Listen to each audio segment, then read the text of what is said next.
Hello, हाय सर्वांना. काय म्हणतंय ऊन तुमच्याकडे? आमच्याकडे काय किंवा तुमच्याकडे काय? सध्या सगळीकडेच उन्हाचा खूप पारा वाढलाय. हा उन्हाळा, शाळा, घरातील कामे काय चालूच राहणार. झाल्या मुलांच्या परीक्षा, लागल्या ग बाई एकदाच्या शाळेला सुट्ट्या.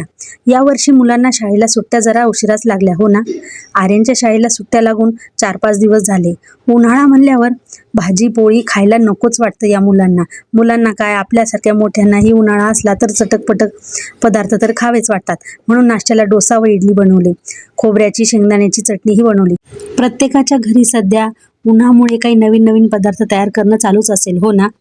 दुपारच्या जेवणासाठी दोडक्याची साधीच तेलामिठातली भाजी बनवली आणि जेवण करून त्यानंतर आर्यनला शाळेत आणायला गेले तर ऊन तर खूपच झालं होतं. त्यामुळे स्कार्फ बांधला होता. याची शाळा सुटली होती, याला शाळेतून घेऊन आले. पहिल्यासारखं आता कुठे.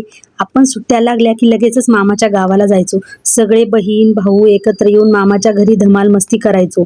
आजीच्या व मामीच्या हातच्या कुरडया पापड्या आमरस खायचो. मामाच्या हातची थंडगार लस्सी, या सर्वांची चव अजून जिभेवर रेंगाळते आहे. तुमची ही उन्हाळ्याची सुट्टी अशीच होती का? ते कमेंट करून नक्कीच सांगा. आणि मिनी ब्लॉग आवडल्यास लाईक व चॅनलला सबस्क्राईब करायला विसरू नका. Bye bye. आपण भेटूया नेक्स्ट ब्लॉगमध्ये.